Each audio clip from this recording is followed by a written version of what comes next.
Lucille, bonsoir. C'est encore l'hécatombe ce dimanche. Les chiffres, visiblement, ne s'améliorent pas du tout.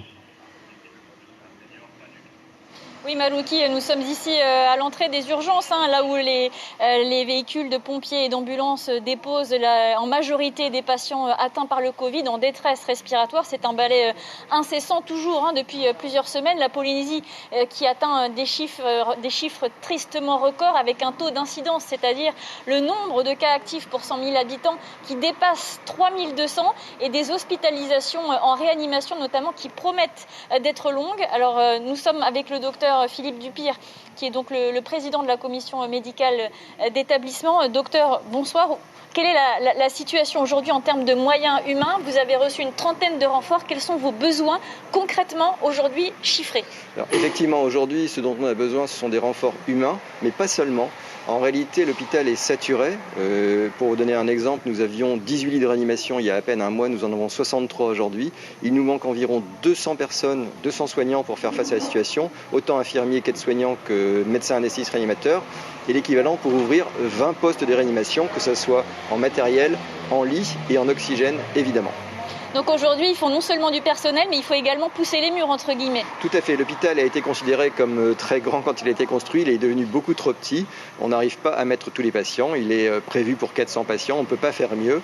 La structure même doit être renforcée par quelque chose d'extérieur. Aujourd'hui, concrètement, est-ce qu'il y a des patients qui décèdent faute de moyens en Polynésie ?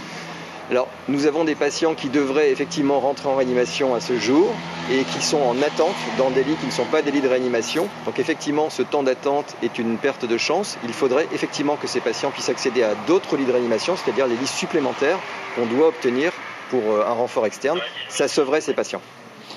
Un mot rapidement sur le sujet qui vient d'être diffusé, sur d'autres traitements qui ne sont pas reconnus par les agences du médicament, en l'occurrence l'ivermectine. Pourquoi est-ce que c'est un traitement que vous n'utilisez pas, vous, à l'hôpital ? Alors, non seulement c'est pas reconnu par les agences, mais c'est surtout qu'il n'y a aucune étude, aucune preuve d'effet de ces médicaments. Donc, toujours pareil, lorsqu'on utilise des médicaments qui ne servent à rien, au fond, ça n'est pas dangereux, sauf que la maladie, elle court. Et donc, si cette maladie court avec des traitements qui sont inutiles, eh bien, on va à la catastrophe. Donc, ces traitements, d'ailleurs, on le voit, sont souvent associés avec de l'oxygène. Et c'est l'oxygène qui soigne les patients. C'est pas du tout la vitamine C liposomale, ni l'ivermectine, ni l'hydroxychloroquine. On a bien vu que l'hydroxychloroquine qui a été utilisée ne l'est plus. L'azithromycine, c'est un antibiotique, donc elle peut faire face à des pneumopathies bactériennes, mais ça n'a rien à voir avec la maladie virale, bien sûr.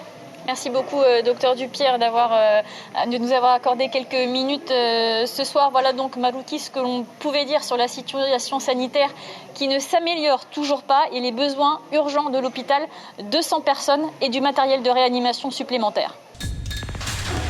L'information en continu sur Polynésie la première, Internet et réseaux sociaux.